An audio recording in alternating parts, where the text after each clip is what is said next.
ꯑꯍꯥꯟꯕꯃꯛꯇꯗ block ꯑꯁꯤꯕꯨ ꯌꯦꯡꯕꯤꯔꯤꯕ ꯃꯤꯄꯨꯝ ꯈꯨꯗꯤꯡꯃꯛꯄꯨ ꯑꯃꯨꯛꯀꯁꯨ ꯍꯟꯅ ꯊꯣꯏꯅ ꯇꯔꯥꯝꯅꯖꯔꯤ ꯃꯌꯥꯝ ꯑꯩ ꯃꯇꯝ ꯈꯔꯗꯤ ꯊꯕꯛ ꯈꯔ ꯆꯤꯟꯕꯗꯒꯤ ꯕ꯭ꯂꯣꯛꯇꯣ ꯆꯥꯡ ꯅꯥꯏꯅ ꯊꯥꯒꯠꯄ ꯉꯝꯖꯗ꯭ꯔꯦ ꯑꯗꯣ ꯉꯁꯤꯗꯒꯤ ꯑꯃꯨꯛ ꯐꯖꯅ ꯍꯧꯅꯕ ꯍꯣꯠꯅꯖꯔꯛꯑꯒꯦ ꯑꯗꯣ ꯃꯇꯝ ꯈꯔ ꯑꯩꯅ ꯕ꯭ꯔꯦꯛ ꯂꯧꯔꯤꯉꯩꯁꯤꯗ ꯃꯤ ꯃꯌꯥꯝ ꯑꯃ ꯃꯥꯔꯆꯤꯟ ꯅꯦꯚꯤꯒꯤ ꯃꯇꯥꯡꯗ ꯀꯟꯐ꯭ꯌꯨꯖꯟ ꯂꯩꯗꯅ ꯀꯣꯏꯁꯟ ꯃꯌꯥꯝ ꯑꯃ ꯍꯪꯉꯛꯑꯦ ꯀꯣꯏꯁꯟ ꯃꯌꯥꯝꯗꯨꯗꯒꯤ ꯑꯩ ꯈꯔ ꯈꯟꯒꯠꯂꯒ ꯃꯔꯨ ꯑꯣꯏꯒꯗꯕꯈꯔ ꯈꯟꯒꯠꯂꯒ ब्लॉग से हौजरगे ngasi do ahamba question da deck versus engine mi hingnangmoda hangise deck side changmana fagadra natragane engine side changmana fagadra karamba danai hana torop chawdono karamba danai hana thuna promotion ka dono natragana haidi ya ama hangi angoda fagadaba ama khalloina asigi se aina afaba haidi aina nangwanda nang deck ta chatlu nang kanoda chatlu haidi engine ta chatlu aina haiba ngamde isormangti natabani na ko ado sum example ama piu haba taragadi si agi ba personal opinion oirani example se haidi duga mina khwaidagi amu khannarisina deck department oiba taragadi diploma in nautical science gumba go tahi amagi class 12 loraga adum tahi ama thabak tawraga paisa myam tan bazare and khandu su dum lei duga gaigumba marine engineering tamga haba taragadi tahi mari course am oirani duga natragana graduate marine engineering tamga haba taragadi amkamu BTech in mechanical engineering tamulo raga amkamu graduate marine engineering tamdonina matamdu chahi mari manga sanga changnge bako dona mina khai khalli je kai maram gi no haidi khoina khandoi maram se kai gumba khoina diploma in nautical science se tawba targa su 18 months khoina haidi chahi magi se tambal raga targa su khoina 18 months se experience se khoina tawnawa hana bada dum chahi ahum mari dum changhine ba 18 months se aduga anoda taragadi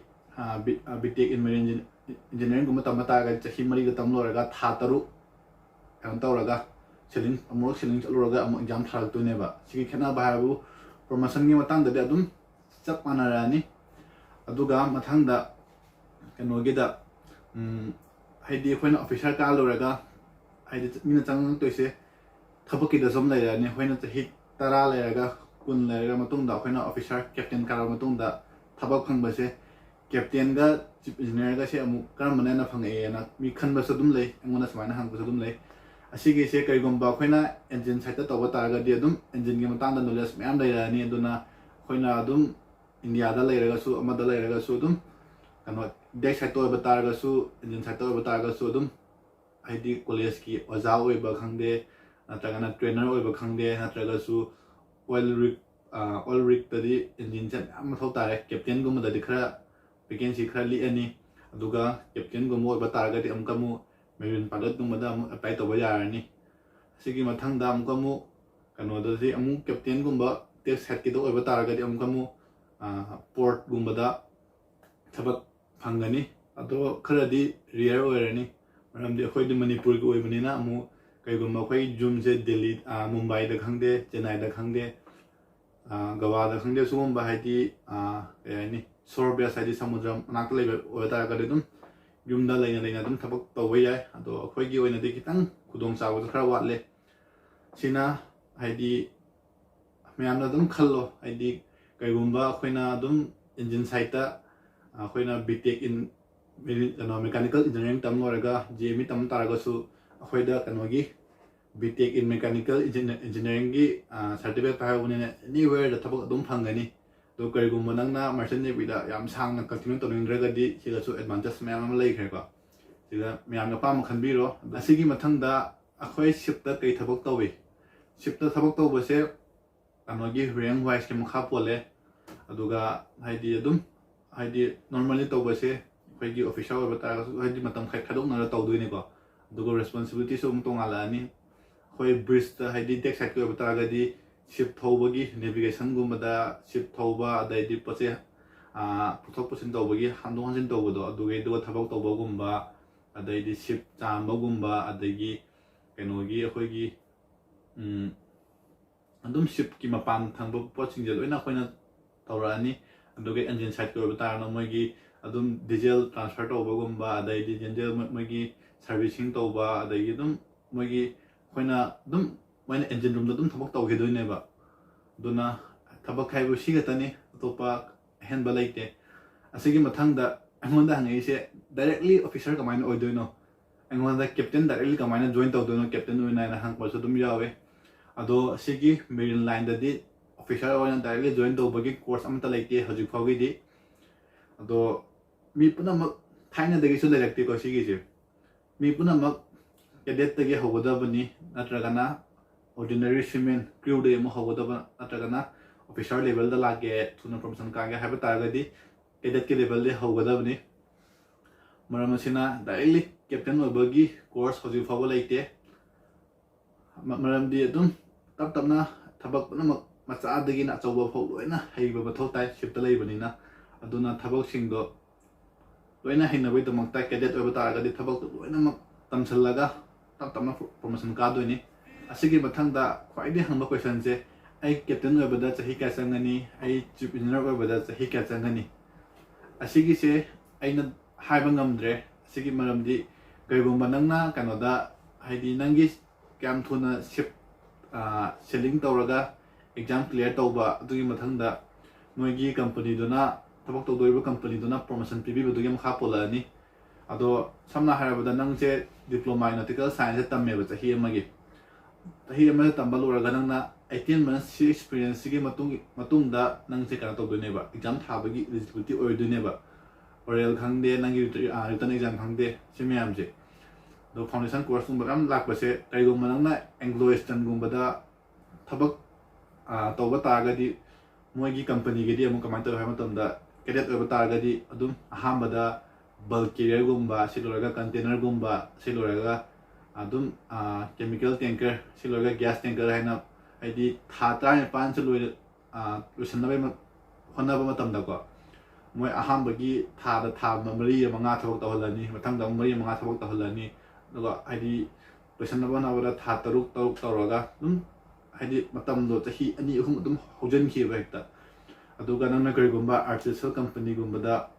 thabak tawge haba targa dum directly 18 months to complete on the honaba matamda nangna 9 months ni dum reason so dum jayaba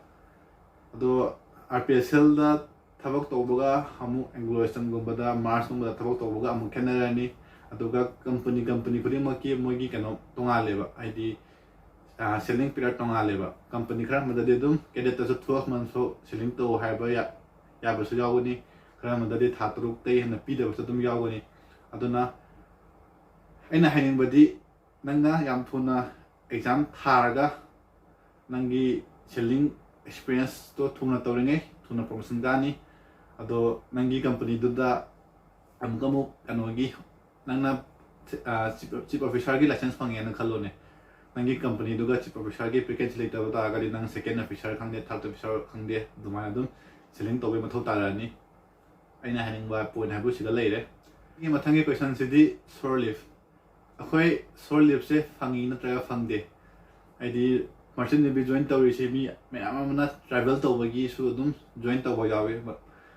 aidi sumaina import export tawbani na country amada travel tawbase shore leave phangbra phangdabra base angonda haijo haba taragadi ai imanwa mayam da hange noi shore leave phangbra kamain tawge khotiena dum khoina dum aina hangba matamda manaba khara ma BLCC da thabak tawba yawe hoji ado BLCC gumbada gas tanker gumba chuba ship ta haidi 2 lakh ton gumba thabak tawba mayam leidana chobase sigi tawba taragadi moi shore leave se phangde na hai ado khara made dum phangba su yawe phangba yawase noigi laibakta leire asigi mathakta shore leave phangba taraga su khoina phangdoise khoigi duty matamdo adudagi khara pung mari manga adu khaiduaga phangtuineba aduga country khara madadi amu khoida shore leave phangdaba country su adum lae aduga hojikti corona leibunina amu shore leave sa namuna de loina mak thingjalle ko ado shore leave to khoina phangma taraga su pung mari manga phangani pung mari manga phangbase adum haiba taragadi aigi experience ta haiba taragadi khoi sidagi adum duty pung manga off odoineba do khoina adum bisanba khangde adaidi ama athongai sin tawba gari lakpa khangde dumaina amu khoi port gi amu city do nakpa taragadi amu fare na am da taragadi amu chakpada pung ama mu changrani pung khai ma pung ama alakpai pung khai ma pung ama adaidi adum chalabnina mall gumbada kai gumbada dum khoi chana ba khotna ba khara tawba dum matamdo kya phangde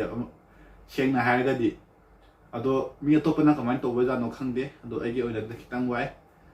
sigi mathangda entertainment on board khoigi shipta entertainment da mata kari kari lege ado khoi ship da di bidum mi ana mana ja khungna mani aigi Instagram da dum ai khoi ship ki oina di PlayStation lay adai di film jengna ba theater lay adai di gym lay asi kata har mala khoi ship ta lay se aduga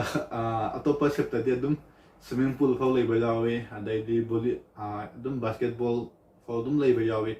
do ship tu ge makha pole ena lay achobo ship na ta bina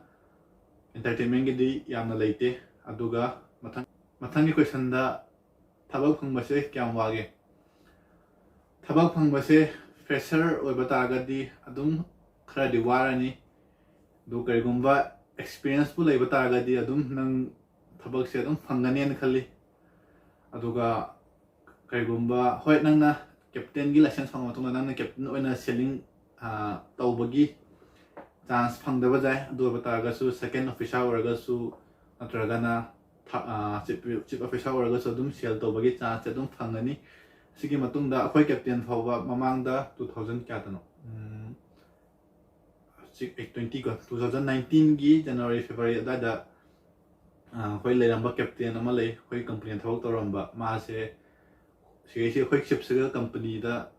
captain ona thawak toramba ne ba sigi matungda ma company change tawgre